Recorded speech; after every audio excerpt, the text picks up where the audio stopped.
नमस्कार दर्शक मित्रों, आज हम बात करने वाले हैं पैट्रिक लवकैदियो हान की एक short story a living God के विषय में। इंग्लिश में इस शॉर्ट स्टोरी को अ लिविंग गॉड कहा जाता है और इसका अनुवाद अगर हम करें तो वो होता है जीवित ईश्वर।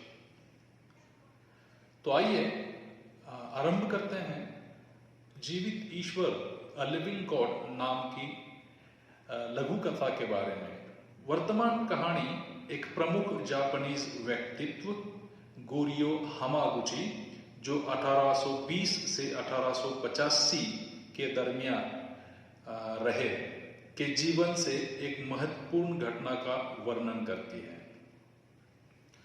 हमागुची वर्तमान यमसा निगम के मालिक होने के साथ ही उन्होंने जापान में विभिन्न महत्वपूर्ण राजनीतिक और प्रशासकीय पदों पर भी कार्य किया है।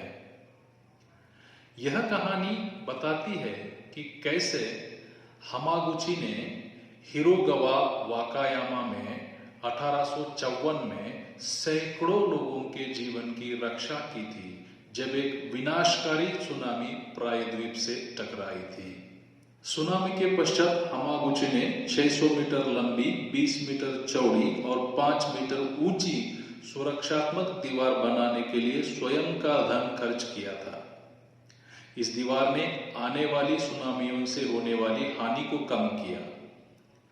इन्होंने शिक्षा के क्षेत्र में भी कार्य किया है और जापानी तलवारबाजी और चीनी क्लासिक्स की शिक्षा देने के लिए एक निजी अकादमी की स्थापना भी की।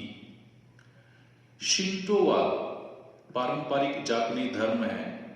शिंटोवाद की मान्यताओं के अनुसार कामी को पवित्र आत्माएं कहते हैं। कामी और पवित्र आत्माएं जीवन के लिए महत्वपूर्ण चीजें जैसे हवा, बारिश, पहाड़, पेड़ आदि का रूप ले लेती है। मनुष्यों को भी कामी के रूप में सम्मानित किया जाता है और उनकी मृत्यु के पश्चात उनकी पूजा की जाती है। निम्नलिखित कालक्रम हमें एक ऐसे व्यक्ति गोरियो हमागुची के विषय में बताता है जो अपने निस्वार्थ कार्य के कारण एक जीवित ईश्वर बन गया। आइए जानते हैं लेखक के बारे में, लेखक के विषय में। पैट्रिक लवकैदियो हान को उनके जापानी नाम याकुमो कोइजुमी से भी जाना जाता है।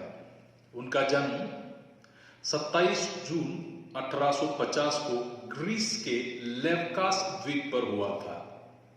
वह एक अंतर्राष्ट्रीय लेखक, अनुवादक एवं पत्रकार थे। वे ग्रीक, अंग्रेजी और जापानी भाषाओं के उत्तम ज्ञानी भी थे। उनके पिता एक आयरिश थे जो ब्रिटिश सेना में अधिकारी सर्जन के रूप में कार्यरत थे और उनकी माता ग्रीक थी। हान शिक्षा के लिए आयरलैंड गए और फिर एक पत्रकार के रूप में काम करने के लिए संयुक्त राष्ट्र अमेरिका गए। हान को पहले 1887 में फ्रेंच वेस्ट इंडीज और फिर 1890 में जापान भेजा गया था। उन्होंने अपनी नौकरी से त्यागपत्र दे दिया और कोइजुमी याकुमो नाम से जापानीज नागरिक बन गए। 1896 से 1903 तक उन्होंने टोक्यो इंपीरियल विश्वविद्यालय में अंग्रेजी साहित्य के प्रोफेसर के रूप में कार्य किया। उन्होंने न केवल जापानी संस्कृति का गहराई से अध्ययन किया, अपितु जापानी जीवन शैली को भी ईमानदारी से अपनाया। उनकी लोकप्रिय पुस्तकों में एक्सोटिक्स एंड रेट्रोस्पेक्टिव, जो 1898 में प्रकाशित हुई थी, इन घोस्टली जापान, जो 1899 में प्रकाशित हुई थी, शैडोइंग्स, जो 1900 में प्रकाशित हुई थी, ए जापानीज मिसलेनी, जो 1901 में प्रकाशित हुई थी, और क्वाइदान, जो 1904 में प्रकाशित हुई थी, के साथ साथ कई अन्य ग्रंथ शामिल है जिन्होंने उन्हें जापान के साथ ही पश्चिमी जगत में भी प्रसिद्धि दिलाई। अपने ग्रंथों के माध्यम से उन्होंने जापान के रीति रिवाजों, धर्म और संस्कृति साहित्य के बारे में विश्व को अवगत कराया। वर्तमान कथा उनकी पुस्तक ग्लीनिंग्स इन बुद्धा फील्ड्स, जो 1897 में प्रकाशित हुई थी, का एक अंश है, छोटा अंश। मुझे उम्मीद है कि आपको कथा का परिचय और लेखक का परिचय समझ में आ गया है। तो आइए अब कथा के अनुवाद को समझते हैं। मैंने प्रयत्न किया है कि कथा का अनुवाद जैसा का वैसा हो और कथा का मूल आशय भी जैसा का वैसा हो, मतलब आशय और भाषा दोनों को मिला के जो कथा का आनंद होता है वो आए, यह कोशिश की गई है। उम्मीद करता हूं कि कथा आपको पसंद आएगी। अगर कथा आपको पसंद आती है तो कृपया एक लाइक का बटन जरूर दबा दीजिएगा। तो आइए आरंभ करते हैं। अ लिविंग गॉड, यानी कि जीवित ईश्वर। अनादिकाल से जापान के समुद्री तट शताब्दियों के अनियमित अंतराल पर विशाल ज्वार की लहरें जो भूकंप या सागर में आने वाली ज्वालामुखी के कारण होने वाली ज्वार से बनती है, से बह गए हैं। समुद्र के इस भयंकर अकस्मात उफान को जापानी लोग सुनामी कहते हैं। अंतिम उफान 17 जून 1896 की शाम को हुआ था, जब लगभग 200 मील लंबी लहर ने मियागी, इवाटे और आओमोरी के पूर्वोत्तर प्रांतों को टक्कर मारी थी और कई कस्बों और गांवों को बर्बाद किया था। हमागुची गोइए की कहानी एक ऐसी आपदा की कहानी है जो जापानी तट के दूसरे हिस्से में मीजी के युग से बहुत पहले हुई थी। जिस घटना ने उसे प्रसिद्ध कर दिया, उस घटना के समय वह एक वृद्ध व्यक्ति थे। वह जिस गांव से संबंध रखते थे उस गांव के सबसे प्रभावशाली निवासी थे। वह कई वर्षों से इसका मुराओसा यानी कि मुखिया थे और उन्हें जितना सम्मान दिया जाता था उससे कम पसंद नहीं किया जाता था। लोग आमतौर पर उन्हें ओजीसन कहते थे। ओजीसन का मतलब पितामह होता है, दादाजी होता है, लेकिन समुदाय के सबसे अमीर सदस्य होने के नाते उन्हें कभी कभी आधिकारिक तौर पर चोजा के रूप में भी जाना जाता था। वह छोटे किसानों को उनके हितों के विषय में सलाह देते थे, उनके विवादों में मध्यस्थता करते थे, आवश्यकता होने पर उन्हें पैसे देते थे और उनके चावल को सर्वोत्तम संभव शर्तों पर वितरित करते थे। हमागुची का एक बड़ा फार्म हाउस एक खाड़ी के सामने एक छोटे पठार की कगार पे खड़ा था। पठार जो ज्यादातर चावल की खेती को समर्पित था, तीनों ओर से घने वृक्षों से घिरा हुआ था। अपने बाहरी किनारे से भूमि एक विशाल हरी अवतलता में नीचे की ओर झुकी हुई थी, जैसे कि पानी के किनारे से बाहर निकली हो। और यह पूरी ढलान लगभग 3 मील लंबी इस तरीके से बनी थी कि खुले समंदर से देखने पर एक संकीर्ण सफेद जिगजैग द्वारा मध्य में विभाजित हरी सीढ़ियों की विशाल उड़ान की तरह दिखाई देती थी। वह पहाड़ी सड़क की एक लकीर लगती थी। 90 फूस के घर और एक शिंटो मंदिर, जिससे मुख्य गांव बनता था, खाड़ी के वक्र के साथ खड़ा था और अन्य घर चूजा के घर की ओर जाने वाली संकरी सड़क के दोनों ओर कुछ दूरी तक ढलान पर बने हुए थे। शरद ऋतु की एक शाम हमागुची गोए अपने घर की बालकनी से नीचे के गांव में कुछ तैयारियों को देख रहे थे। चावल की बहुत अच्छी फसल हुई थी और किसान उजिगामी के दरबार में नृत्य करके अपनी फसल का उत्सव मनाने जा रहे थे। वृद्ध हमागुची त्योहार के बैनर, जिन्हें नोबोरी कहा जाता है, को एकांत गली की छतों के ऊपर फहराते हुए देख सकते थे। बांस के खंभों के बीच लगे कागज के लालटेन के तार, मंदिर की सजावट और युवाओं के चमकीले रंग के जमाव को भी वे देख सकते थे। उस शाम उनके समीप उनके 10 वर्ष आयु के पोते के अतिरिक्त कोई नहीं था। घर के अन्य सदस्य जल्दी ही गांव चले गए थे। हमागुची भी उनके साथ होते अगर वह सामान्य से कमजोर महसूस नहीं कर रहे होते। दिन दमनकारी था और बढ़ते रहने के बावजूद हवा में अभी भी उस तरह की भारी गर्मी थी जो जापानी किसानों के अनुभव के अनुसार कुछ मौसमों में भूकंप से पहले होती है। और वर्तमान में भूकंप आया था, परंतु इतना जोर का नहीं था कि हमागुची के अतिरिक्त किसी को भी भयभीत कर सके। हमागुची ने अपने जीवन काल में सैकड़ों झटके अनुभव किए थे। हालांकि यह रहस्यमयी एक लंबी, धीमी और जलशोषी हलचल थी। कदाचित यह कुछ और नहीं किंतु काफी दूर हुई भूगर्भ की किसी विशाल हलचल के पश्चात की थर्राहट थी। घर अनेक बार हल्के से हिला, उसकी आवाज भी आई। उसके पश्चात सब शांत हो गया। जैसे ही थर्राहट बंद हुई, हमागुची की गहरी वृद्ध आंखें उत्सुकता से गांव की ओर मुड़ी हुई थी। अक्सर ऐसा होता है कि किसी विशेष स्थान या वस्तु को देखने वाले व्यक्ति का ध्यान अचानक किसी ऐसी चीज की अनुभूति से हट जाता है जिसे जानकर बिल्कुल भी नहीं देखा जाता। मंद बाहरी गोल में एक ऐसी अनजान चीज की अस्पष्ट अनुभूति जो स्पष्ट दृष्टि क्षेत्र के परे होती है।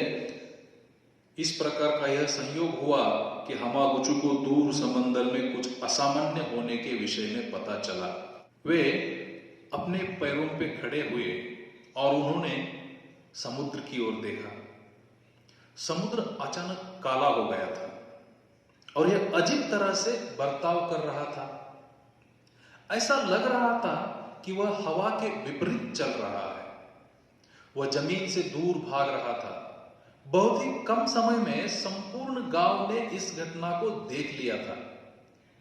स्पष्ट है, किसी ने जमीन की पहली हलचल को अनुभव नहीं किया था, लेकिन सभी पानी की गति से स्पष्ट रूप से चकित थे। वे इसे देखने के लिए समुद्र तट की ओर दौड़ रहे थे और समुद्र तट के पार भी दौड़ रहे थे। समुद्री तट पर ऐसा उतार चढ़ाव किसी जीवित व्यक्ति की स्मृति में नहीं देखा गया था।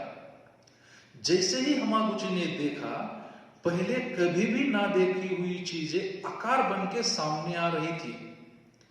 छाती के पिंजरे जैसे रेत के आकार और घास लटकते पत्थर नंगे दिखाई दे रहे थे और नीचे के लोगों में कोई भी यह अनुमान लगाते नहीं दिखा कि उस उतार का अर्थ क्या है। हमागुची गोए ने स्वयं ऐसे पहले कभी नहीं देखा था, किंतु उनके पिता के पिता ने उन्हें बचपन में जो बताया था उसका उन्हें स्मरण हो गया। वह तट की सभी परंपराओं से परिचित थे। वे समझ गए थे कि समुद्र क्या करने जा रहा है। उन्होंने गांव को संदेश भेजने के विषय में या पहाड़ी पर बौद्ध मंदिर के पुजारियों को अपनी बड़ी घंटी बजाने को बोलने की आवश्यकता के विषय में विचार किया, परंतु जो उन्होंने सोचा था यह बताने में बहुत अधिक समय लगता। उन्होंने केवल अपने पोते को आवाज दी, टाड़ा, जल्दी मुझे मशाल जला दो बेटा। तैमत्सु या लकड़ी की मशाल तूफानी रातों में या कुछ शिंटो उत्सव में उपयोग करने के लिए तटीय क्षेत्रों के घरों में रखी जाती है। बच्चे ने तुरंत मशाल जलाई और वृद्ध व्यक्ति उसे लेके खेतों की ओर जल्दी में निकल गए। वहां सैकड़ों चावल के काटे हुए ढेर, जो उनकी अधिकांश निवेशित पूंजी का प्रतिनिधित्व करते थे, परिवहन की प्रतीक्षा में खड़े थे। ढलान के कोने के पास वाले ढेरों के पास जाके उन्होंने उसे जलती मशाल लगाना आरंभ कर दिया। उनके वृद्ध पांव जितनी जल्दी हिल सकते थे, उतनी जल्दी वे एक ढेर से दूसरे ढेर तक पहुंचते और उसे आग लगा देते। धूप से सूखे ढेर ने ज्वालाग्राही पदार्थों की तरह आग पकड़ ली। बढ़ती समुद्री हवा ने आग को जमीन की ओर उड़ा दिया और वर्तमान में एक के पश्चात एक ढेर आग में दहकते गए। उनमें से निकले धुएं के आकाशीय स्तंभ एक विशाल बादल के भंवर में मिलते गए। टाड़ा चकित और भयभीत होकर अपने दादा के पीछे दौड़ा और रोते हुए बोला, ओजीसन क्यों? ओजीसन क्यों? क्यों? परंतु हमागुची ने उत्तर नहीं दिया। उनके पास समझाने का समय नहीं था। वह केवल 400 संकट में पड़े जीवों के विषय में सोच रहे थे। बच्चा कुछ समय तक धधकते चावल को देखता रहा, फिर फूट फूट कर रोने लगा और यह महसूस करते हुए कि उसके दादाजी पागल हो गए हैं, घर वापस भाग गया। अपने खेत की अंतिम सीमा तक पहुंचने तक हमागुची ढेर के बाद ढेर को आग के अधीन करते रहे। फिर उन्होंने अपनी मशाल नीचे फेंकी और प्रतीक्षा करने लगे। पहाड़ी मंदिर के अनुचर ने धधकती आग को देखकर बड़ी घंटी बजा दी और लोगों ने इस दोहरी अपील का उत्तर दिया। हमागुची ने उन्हें रेत से और समुद्र तट के ऊपर से और गांव से चींटियों के झुंड की तरह जल्दी जल्दी निकलते हुए देखा। उनके चिंतित चक्षुओं को वह मुश्किल से तेज लग रहे थे, क्योंकि उन्हें प्रत्येक पल प्रचंड प्रतीत हो रहा था। सूरज ढल रहा था। खाड़ी का झुर्रीदार बिस्तर और इसके आगे विशाल धूसर धब्बेदार विस्तार अंतिम केसरी चमक के लिए नग्न पड़ा हुआ था, परंतु फिर भी समुद्र क्षितिज की ओर तेजी से दौड़ रहा था। वास्तव में सहायता का प्रथम जत्था पहुंचने से पूर्व हमागुची को अधिक प्रतीक्षा करने की आवश्यकता नहीं पड़ी। प्रथम जत्थे में फुर्तीले युवा किसानों का समूह था जो आग पर आक्रमण करने के लिए तत्पर थे, परंतु हमागुची ने उन्हें अपनी दोनों बाजुएं फैला के रोक दिया। इसे जलने दो बच्चों, जलने दो। मैं समस्त गांव को यहां देखना चाहता हूं। आगे बहुत बड़ी समस्या है, तायंदा। समस्त गांव आ रहा था और हमागुची ने गिनती की। सभी जवान इंसान और जवान बच्चे जल्द ही वहां पहुंचे थे और कई फुर्तीली औरतें और लड़कियां भी पहुंची थी। उसके पश्चात अधिकतर वृद्ध व्यक्ति आए और माताएं उनकी पीठ पर नन्हे बच्चों को लेकर पहुंची, और यहां तक कि बच्चे भी, क्योंकि बच्चे पानी देने में मदद कर सकते हैं। कई बुजुर्ग जो पहली भीड़ के साथ चलने में असमर्थ थे, तेज चढ़ाई के रास्ते पर देखे जा सकते थे। बढ़ती भीड़ कुछ ना जानते हुए बारी बारी से उदासी एवं आश्चर्य में धधकते खेतों को और उनके चूजा के भावहीन चेहरे को देख रहे थे। और सूरज ढल गया। दादाजी पागल हैं, मुझे उनसे डर लगता है। टाड़ा ने अनेक प्रश्नों के उत्तर में सिसकते हुए कहा, वह पागल है। उन्होंने जानबूझकर चावल में आग लगा दी। मैंने उन्हें ऐसा करते हुए देखा। जहां तक चावल की बात है, हमागुची चिल्लाए, बच्चा सत्य कथन कर रहा है। मैंने चावल को आग लगा दी। क्या सभी लोग यहाँ हैं? उमीचो और परिवारों के मुखिया ने उनके आसपास और पहाड़ी के नीचे देखा और उत्तर दिया, सब यहाँ हैं या बहुत ही जल्द होंगे। हम इस बात को नहीं समझ पा रहे हैं। कीता, खुले समुद्र की ओर इशारा करते हुए अपनी उच्चतम आवाज में हमागुची चिल्लाए, अब कहो, क्या मैं पागल हूं? संध्या प्रकाश से सभी ने पूर्व की ओर देखा।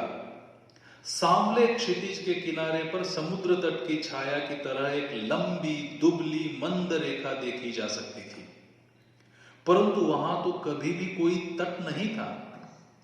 वह एक ऐसी रेखा थी जो उनके देखते ही मोटी हो गई, जो इस तरह विस्तृत होती गई जैसे तट की ओर चलने वाले व्यक्ति की आंखों को अतुलनीय गति से विस्तृत नजर आती है, क्योंकि वो लंबा अंधेरा लौटता हुआ समुद्र था, चट्टान की तरह ऊंचा और पतन की गति से अधिक तेजी से आगे बढ़ता हुआ। सुनामी, लोग चिल्लाए, और फिर सभी चीखें, सभी आवाजें और आवाज सुनने की सारी शक्ति किसी गड़गड़ाहट से भारी एक अज्ञात झटके से नष्ट हो गई। विशाल उफान ने किनारे को ऐसी टक्कर मारी जिसने पहाड़ियों से एक थर्राहट भेजी और झाग बिजली की चादर के समान फट के फैल गई। फिर एक पल के लिए बादल की तरह ढलान पर एक तुषार के तूफान के अतिरिक्त कुछ भी दिखाई नहीं दे रहा था, और लोग इसके खतरे से घबराकर वापस तितर बितर हो गए। जब उन्होंने फिर से देखा तो उनके घरों के स्थान पर समुद्र का एक सफेद आतंक दिखाई दे रहा था। उसने गुजरते हुए भूमि की आंतों को चीरते हुए वापस खींच लिया था। 2 बार, 3 बार, 5 बार समुद्र ने टक्कर मारी और वापस चला गया, परंतु प्रत्येक समय कम उफान के साथ। फिर वह अपने प्राचीन स्थान पर लौट गया और थम गया। वह अभी भी उग्र था, जैसे कि किसी तूफान के उपरांत होता है। पठार पर कुछ समय के लिए कोई शब्द नहीं बोला गया। सब निशब्द होकर नीचे विनाश को देख रहे थे।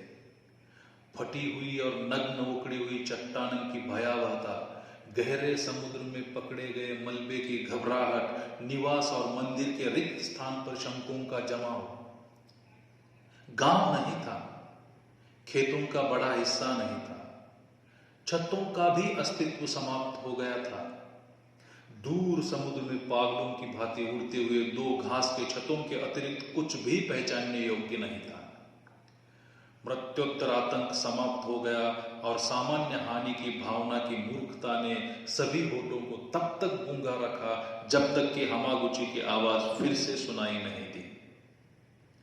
धीरे से देखते हुए उन्होंने कहा, इसीलिए मैंने चावल को आग लगा दी। वह उनका चोजा अब उनके बीच सबसे गरीब के समान गरीब के रूप में खड़ा था, क्योंकि उसकी संपूर्ण संपत्ति चली गई थी, परंतु उसने अपने बलिदान से 400 व्यक्तियों के जीवन की रक्षा की थी। नन्हा टाढ़ा उनकी ओर दौड़ा और उनका हाथ पकड़ लिया और नटखट बातें बोलने के लिए क्षमा मांगी।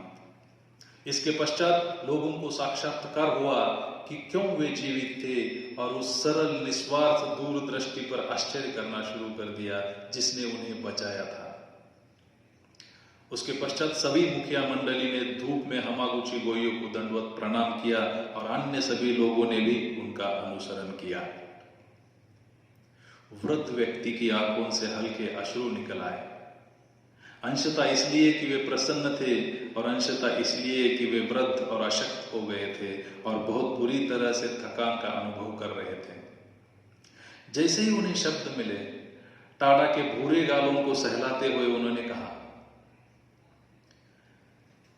मेरा घर बचा हुआ है और उसमें बहुतों के लिए जगह है। पहाड़ी पर मंदिर भी खड़ा है और वहां औरों के लिए ठिकाना है।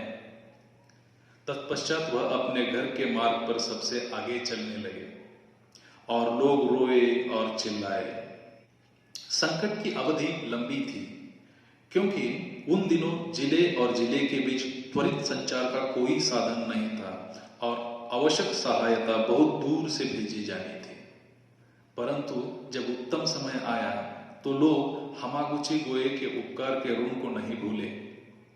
वे उन्हें धनी नहीं बना सकते थे, और अगर यह संभव होता भी तो हमागुची ऐसा करने के लिए उन्हें पीड़ा का अनुभव नहीं करने देते। इसके अतिरिक्त उपहार हमागुची के प्रति उनकी श्रद्धापूर्ण भावना की अभिव्यक्ति के रूप में कभी भी पर्याप्त नहीं हो सकते थे, क्योंकि वे मानते थे कि उनके भीतर का भूत दैवी है।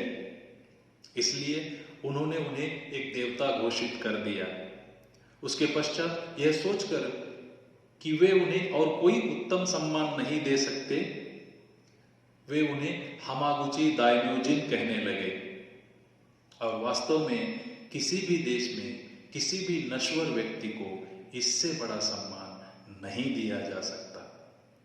और जब उन्होंने गांव को फिर से बनाया तो उन्होंने उनकी आत्मा के लिए एक मंदिर बनाया और उसके सामने चीनी सुवर्णाक्षरों में उनके नाम की एक पटिया लगाई, और वे वहां प्रार्थना करके और भेंट देकर उनकी आराधना करते। हमागुची इससे क्या अनुभव करते थे यह मैं नहीं कह सकता। मैं केवल इतना जानता हूं कि वह पहाड़ी पर अपने पुराने फूस के घर में अपने बच्चों के साथ और अपने बच्चों के बच्चों के साथ पहले की ही तरह मानवीय और सरलता से जीवन व्यतीत करते थे, जबकि उनकी आत्मा को नीचे के मंदिर में पूजा जाता था। उनकी मृत्यु होकर 100 वर्ष या उससे अधिक समय हुआ है, लेकिन उनका मंदिर, वे मुझे बताते हैं कि अभी भी खड़ा है और लोग अभी भी भले वृद्ध कृषक की आत्मा से प्रार्थना करते हैं कि वे भय या समस्या के समय उनकी सहायता करें। यहां पर यह कहानी समाप्त होती है। आशा है आपको यह कहानी अच्छी लगी होगी। मुझे तो बड़ी अच्छी लगी। इस वीडियो को देखने के